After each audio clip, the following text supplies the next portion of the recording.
রবীন্দ্রনাথ খুব সুন্দর করে বলেছেন, ওগো আমার ভালোবাসার ধন, তোমায় হারাই ক্ষণে ক্ষণ, কেন নতুন করে পাবো বলে, তোমায় নতুন করে পাবো বলে, ওগো আমার ভালোবাসার ধন।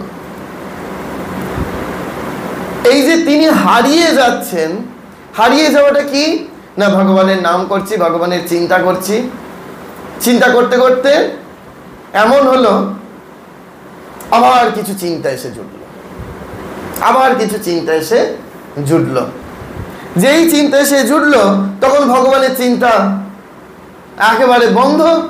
যেই বন্ধ আবার একটু পরে যেই মনে পড়ে গেল যে না, ভগবানের চিন্তা করছিলাম, এই যে কষ্টটা যে আমি ভগবানের চিন্তা করছিলাম আর এই যে আমার এতক্ষণ বন্ধ হয়ে গেল,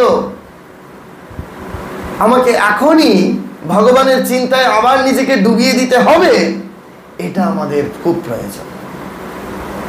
ওই জন্য আমি গত মাসে না তার আগের মাসে বলছিলাম, একদম দেয়ালে লিখে টাইপ করে লিখে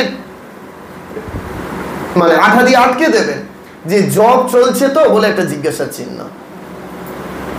বারবার ওটার দিকে চোখ যাবে আর বারবার আপনাকে স্মরণ করিয়ে দেবে যে আমি আপনি যার উদ্দেশ্যে এই ঠাকুর ঘরে আসছি, আমি আপনি যার উদ্দেশ্যে ভগবানকে ভালোবাসছি, সেটা ঠিক ঠিক হচ্ছে কিনা।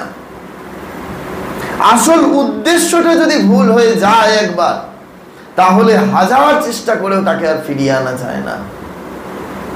সেজন্য খুব করে আমাদের মনে রাখতে হবে যে এই যে আমরা ভগবানকে ভালোবাসছি, ভগবানকে পেতে চাইছি, সেটা ভাবের ঘরে চুরি যেন না হয়ে যায়। আমরা মুখে বলছি যে বেশ একেবারে সুন্দর করে ওই ভগবানকে আমরা পেতে চাই, ভগবানই আমার সর্বস্ব, কিন্তু বেরিয়েই আমি একটা বিরূপ আচরণ করছি, বেরিয়েই আমি বিরূপ সঙ্গ করছি, বেরিয়েই আমি অন্যরূপ জীবন যাপন করছি। তা হবে না, সম্ভব নয়। এই ভগবানকে পেতে গেলে ভগবানময় হয়ে যেতে হবে। যদি পরীক্ষায় ভালো রেজাল্ট করতে হয় তাহলে কেবল পড়াশোনাতেই ডুবে যেতে হবে। ঠিক সেরকম ভগবানকে পেতে গেলে ওই ভগবান যা যা বলছেন আমাকে পেতে গেলে যা যা করতে হবে, আর শ্রীরামকৃষ্ণদেব এসে আমাদের সাধনটা অত্যন্ত সহজ করে দিলেন, সমস্ত সহজ করে দিলেন। এই সহজ করে দেওয়ার পরেও যদি আমরা তাকে ধরতে না পারি, এতটুকু সাধন যদি না করতে পারি,